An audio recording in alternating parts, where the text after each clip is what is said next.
What up, though? So look, while I'm sitting here waiting to get unloaded, got a little free time. I wanted to drop a video, talk to y'all real quick about. Let's talk about the top 3 reasons, in my opinion, while I feel as though owner-operators fail, right, at trucking, being an owner-operator.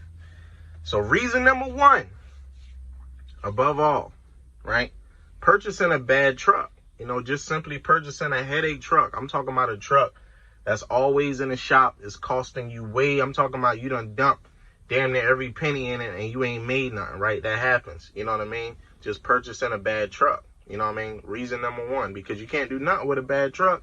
If you dumping all this money into it, how you gonna take care of them bills that's coming in? You know what I mean?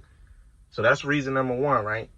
Reason number 2, mismanagement of funds. Because one thing you got to remember, as I talked about in other videos, with the money coming in is great money, right? But you also going to be kicking out a lot of money. So a lot of times you don't want to find yourself spending all of the money, right? You making a bag, but then you spending it. You know what I mean? Because one thing you got to remember is you don't want to be in a position where, let's say you make $3,500 one week, you go spend it and thinking that you're going to get it back next week. Well, hey, you might come in on Monday and your truck won't start, right? You might work all next week and then Wednesday your truck break down, and I'm talking about a $3,000-$4,000 breakdown, right? So that's one thing you don't want to do. This is one business where you always have to have that reserve on hold, because you never know when you're gonna need it, right?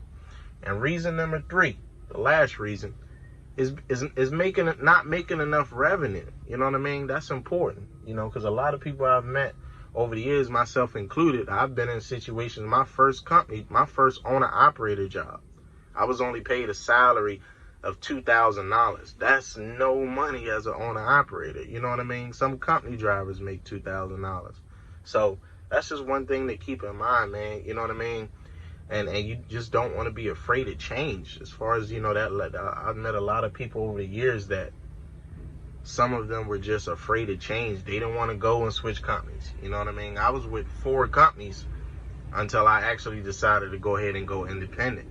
You know what I mean? So you don't want to be afraid of change. One thing about when you get out here, you're going to make mistakes, right? And it's nothing wrong, you know what I mean, with switching companies 2-3 times. You know what I mean? Because as we already know, it's a lot of different opportunity out here, right? It's a lot of different opportunity out here, and everybody's paying different.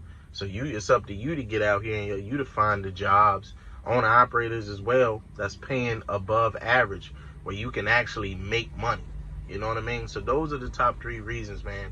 You know, first reason, buying a lemon truck, you know, not doing, sometimes there's one thing about buying used trucks, it's a risk. You know what I mean? You want to make sure you know what you're buying.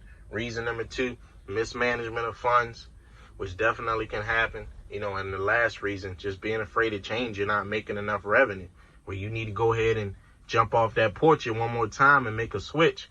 But a lot of cats, you know, you'll run into, they're just afraid of change. They don't want to switch up. They're so accustomed to what they're doing, they're just digging themselves more and more and more in the hole. So y'all just keep that in mind before you hop out here. Top 3 reasons.